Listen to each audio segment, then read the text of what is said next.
Go! Welcome back, YouTubers, to our 18th Q&A with us, the British Fist. Catching! Where the money is at, NJ. And what do people do if they want to support the British Fist? Bah! Exactly. Make sure you guys subscribe up above, like this video, and comment your thoughts on this. The quick questions we've answered down below, and keep getting your questions in, of course, for us. And please make sure you contact us in the link in the description box below. Yes, I am Mr. Parkin, as you well know. This guy sitting next to me, though, you probably know better as the two letters that go, I'm just suspending this because NJ keeps doing this and it's funny. It's NJ. What's up? Two letters, which mean so much more than Mr. Parkin. There we go. The best damn name I could think of. Anyway, let's go on to this Q&A. Enough of me putting you over. I'm no Hulk Hogan, brother. Anyway, first question we got is from JDZ98. Interesting one, this. Who do you think are the 10 most overrated WWE superstars in the history of the WWE? Where can we start off better than John fucking Jokey Cena. Carry on. Let it all out. At the Basically, you know, he's a bit of an ass. He does great things to WWE when he's not wrestling, but when he's wrestling, he's just overrated. He can't wrestle really well. He's got moves that look okay, but nothing special. And there we go. John Cena's just a joke. Yeah, he is very overrated as a, we understand that he's, a very dedicated person and a very good person outside of the ring, but as an in-ring worker, unless he's got someone there who can really carry the match, he's not really the kind of guy.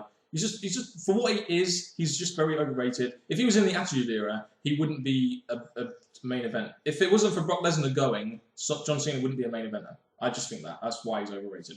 Very true, and I'm just glad that he's #1 in our list. Yeah, no, well, not technically #1. Just these are the 10 people who we feel #1 in our list. Okay, well, Cena's #1. That's because this is basically we're not putting him in any particular order. We're just doing 10. Well, Cena can be #1. I'll tell you, as long as I can put this one guy as #2. Go for #2. Randy Orton. Overrated. You know why he's overrated. He wins every fucking match. We know he's not as good as they portray him out to be. He's not. He's a good wrestler, but he's just so boring. And for how he's pushed and the booking he's been given to him, he really doesn't deserve it. And which I think is very overrated in my opinion. And his whole trying to make him work as a face is just not really. His character is a heel, and for them to try and make him work as a face, just not work for the WWE. That's #1 and 2. The rest of these will in no particular order. A couple more that we think are overrated. I think Lex Luger is overrated. I think back in the 90s, they brought him as this American hero gimmick to try and replace Hulk Hogan and went off to WCW at the time. And it just fell flat as the flop. Lex Luger just had no charisma and really just did not do very well as that American hero. And also, he just could not replace Hogan. And the big shame is Lex Luger is a big name in the WWE. Yeah. When you think of the past, Lex Luger is one name that comes to your head, but it's a shame that he was comes as overrated. Just overrated. If you go watch some of his wrestling back, he just flopped big time in the WWE. Then he went to WCW, so he made that shit. So who cares? Next guy on our list is the guy who we frequently talk about in our TNA reviews because he's always on fucking TV when he shouldn't be. Joke Jarrett. Yeah, Jeff Jarrett. This guy. The only reason this guy ever got pushed was because of Vince Russo. And he's just so fucking overrated. He owns TNA. He's a co-founder of TNA, and he still features himself prominently 10 years past the time he could really be featured in any kind of main event scene. So for that reason alone, he's fucking overrated. And he had this whole issue with the WWE when he lost his Intercontinental Championship or something like that. And since then, he's just been getting worse and worse and worse. And now you see him in TNA, he's just overrated. He wants to hog the limelight when it was really his time was. At minimum, 10 years ago, for him to have a spotlight. And I can't believe this guy was WCW champion 5 times. Kind of really goes to show how much of a joke. 5 times too much. 5 times was the amount of time Booker T won it. I think 5 times was the amount of time Bret Hart won a WWE title. 6 times. And there we go. That shows how bad that is, doesn't it? Very bad. The next guy we have on our list is Hulk Hogan. And why is this guy overrated, NJ?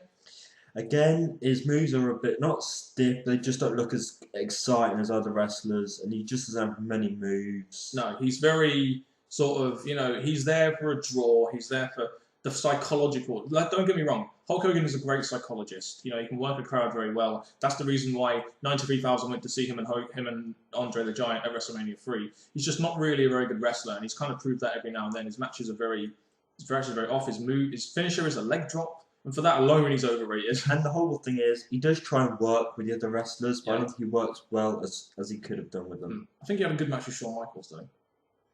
at SummerSlam 2005. Yeah, but we saw how that turned out. Oh. Shawn Michaels didn't like Shawn it. Michaels did not like jobbing for that old motherfucker. No. The next guy we have on our list is Jerry Lawler, and for me, this guy is overrated just because we always hear about this guy, but what did he actually do in the WWE apart from have a couple of feuds with Bret Hart, which really were out of sync back then in the 90s?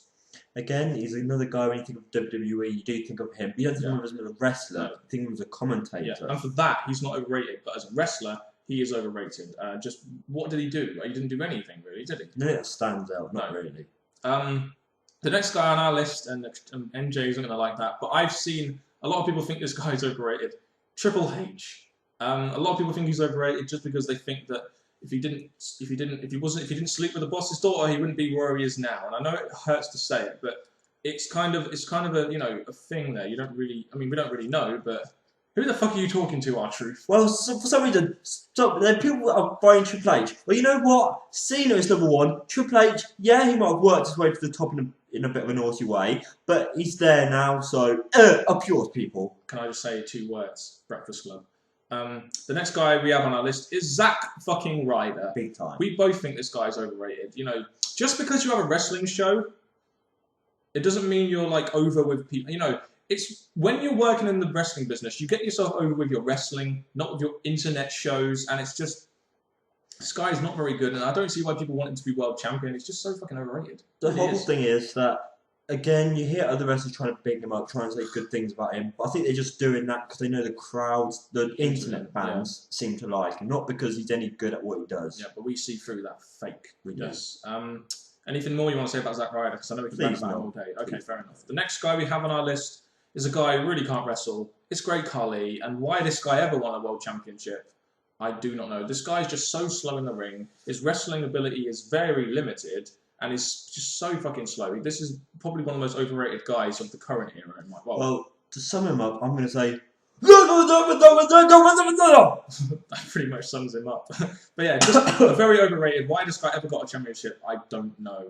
Dominant heel, yes, but he just could not work a match, and he could never really be in a main event. And even though he went up against a big wrestler like Batista, Triple H, it still didn't really work out for us, really. Not really, no.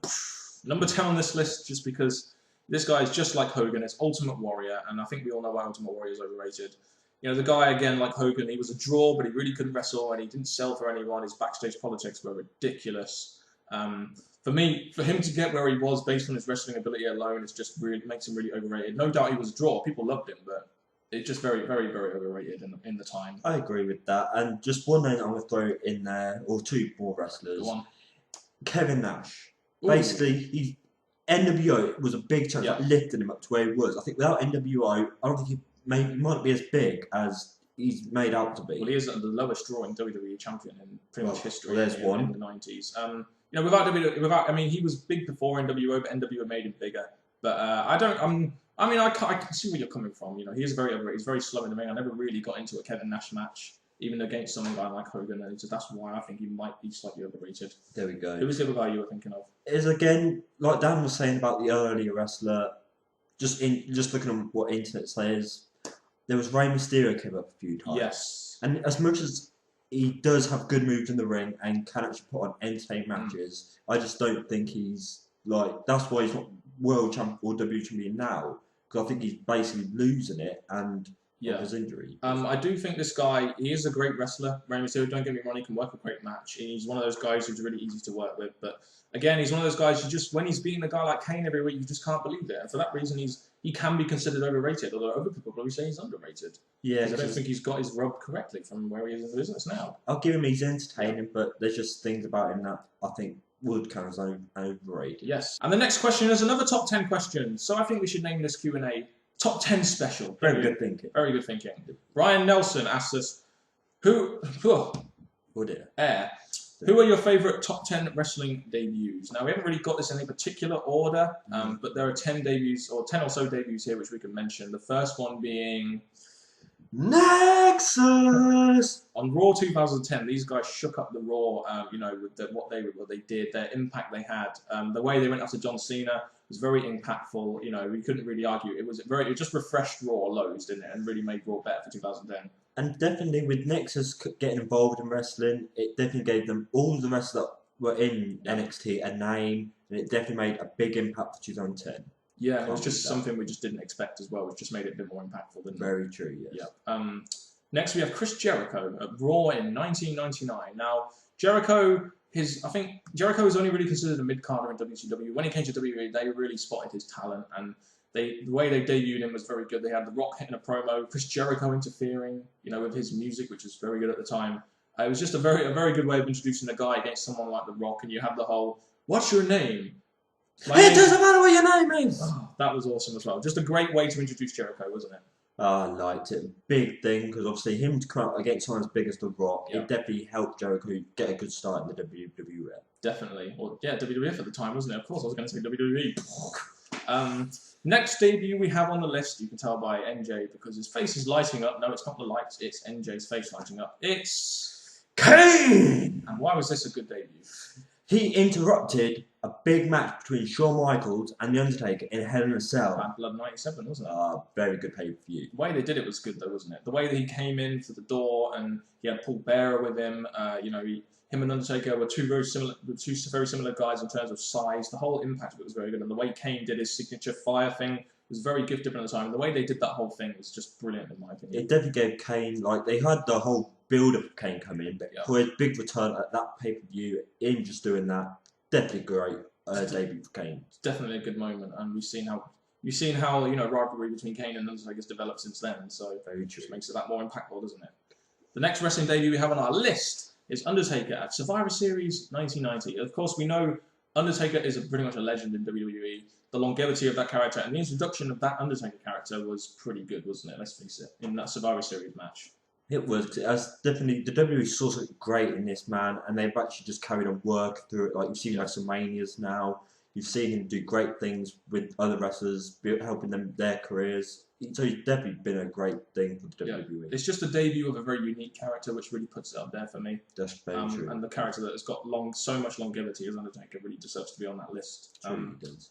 The next one we have is Scott Hall and Kevin Nash making their debut on WCW. Now, at the time, this was the Monday Night Wars, and Diesel and Razor Ramon were on WWF, and then that week they signed for WCW, came on Nitro. No one really knew about it, and it's just a great debut because we just did not expect it, did we? No, that's what they used to be good at. This whole unexpected things. Yeah. It makes a big impact, big storyline also to the show. That's why Monday Night Wars were mostly won by WCW, because they could do things like this. WCW at the time was considered the bigger company than WWF, which is why they were getting most of their superstars like Razor Ramon and Diesel.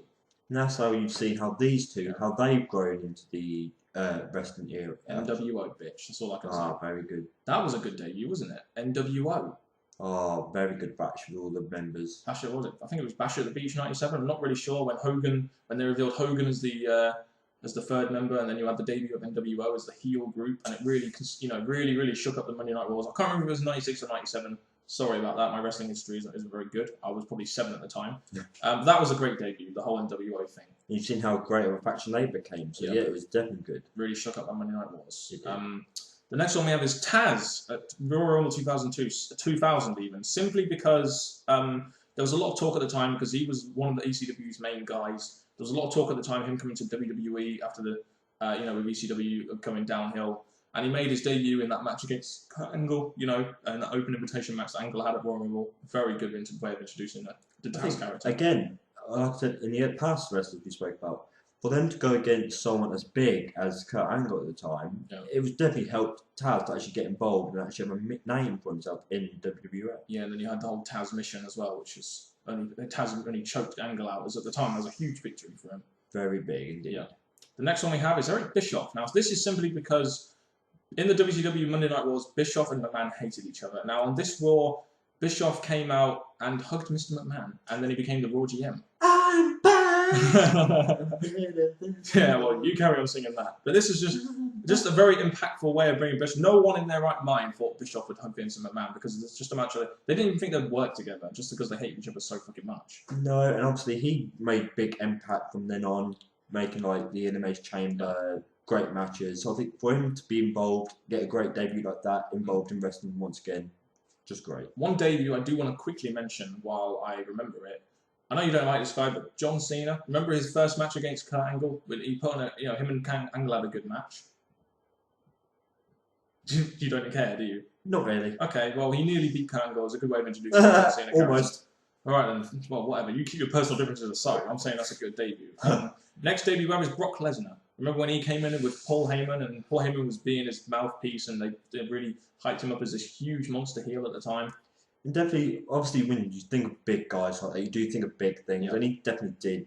Came in straight away, caused havoc, and just was awesome debut. And he main evented his first WrestleMania. That really shows how much confidence WWE had. Great way of introducing him with Paul Heyman of all people as his mouthpiece.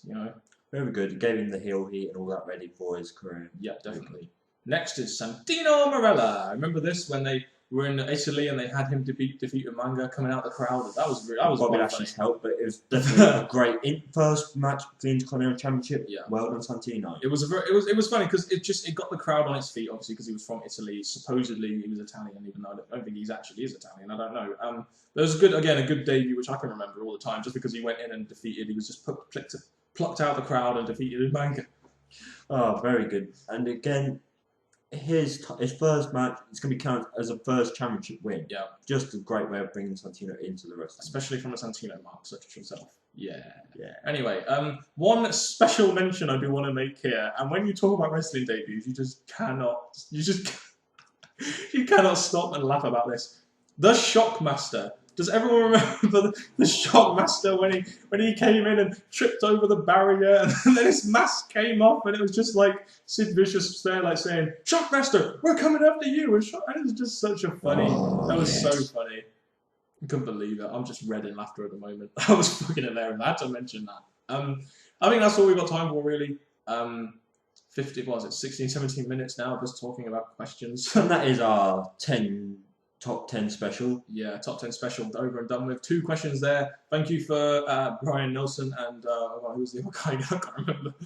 As Brian Nelson and JD's not here for sending in those questions. Keep sending your questions in, of course, and get your comments down below. Maybe you've got a different list to us with the top 10 most overrated and the top 10 wrestling debuts. NJ? I will say thank you for your questions. If you've got more questions like Dan said, keep them coming in so we keep answering them, so we keep giving you shout outs. And that has been it from Mr. Parkin and me, NJ. What's up? Goodbye.